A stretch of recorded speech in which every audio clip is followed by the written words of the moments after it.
Le 23 juillet 2019, l'Assemblée nationale a voté la ratification du CETA.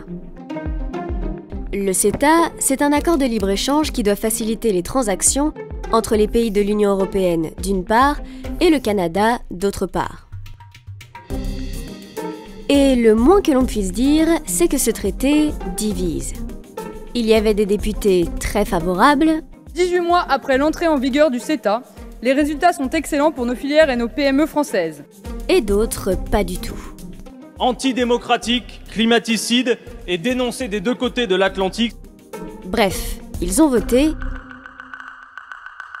Et finalement, la ratification du CETA a été validée. Sauf qu'en fait, 90% des mesures du CETA sont déjà appliquées. Et ce, depuis plus de 2 ans. Mais alors, en quoi la ratification du CETA est-elle importante?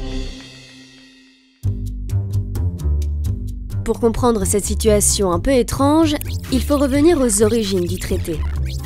Le CETA, c'est un texte de 2344 pages. Il a été signé le 30 octobre 2016 par le Premier ministre canadien Justin Trudeau et le président du Conseil européen, Donald Tusk. Dans les grandes lignes, il prévoit 1. D'abaisser les droits de douane et 2. D'uniformiser les normes entre les pays de l'Union européenne et le Canada. En février 2017, le Parlement européen a voté et signé le CETA, ce qui a permis à l'accord d'être appliqué de façon provisoire et partielle. En fait, ce traité est composé de 2 types de dispositions. D'abord, celles qui relèvent des compétences exclusives de l'Union européenne.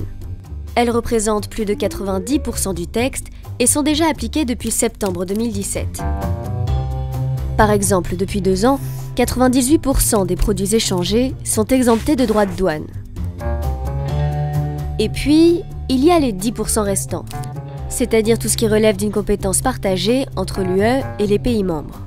Et cette partie du texte, pour qu'elle s'applique, il faut l'accord de tous les parlements des membres de l'UE.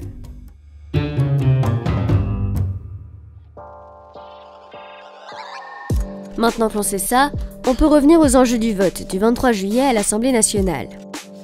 Le premier enjeu, c'était donc de valider les 10% des dispositions qui ne sont pas encore en vigueur. Et dans ces 10%, il y a une disposition particulièrement controversée, la création d'un tribunal d'arbitrage.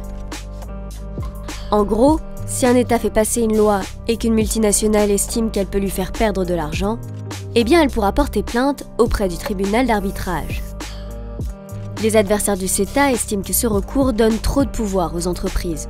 Par exemple, elles pourraient faire pression sur des États pour les empêcher d'adopter des lois en faveur de l'environnement. En réponse, le gouvernement a ajouté au traité ce qu'il appelle un veto climatique. Nous avons demandé un veto climatique pour protéger notre droit à légiférer, nous l'avons. Mais contrairement à ce que son nom implique, ce veto n'est pas vraiment un veto. Il permettrait simplement aux États de contester les plaintes des entreprises auprès du tribunal d'arbitrage. Par ailleurs, ce veto est bien loin d'entrer en vigueur.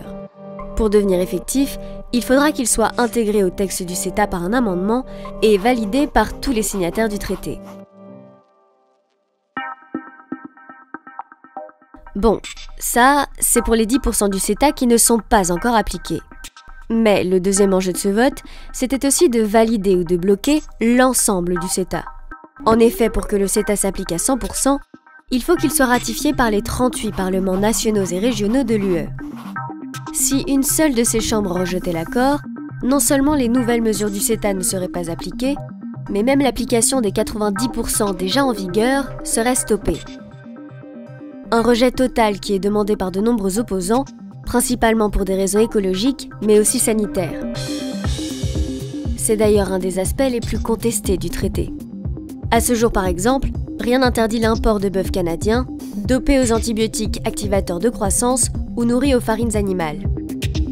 Pourtant, ce sont des pratiques interdites au sein de l'Union européenne. Le 23 juillet 2019, 14 pays ont ratifié le CETA, mais 14 autres doivent encore s'exprimer. Il suffirait qu'un seul s'y oppose pour bloquer totalement son application.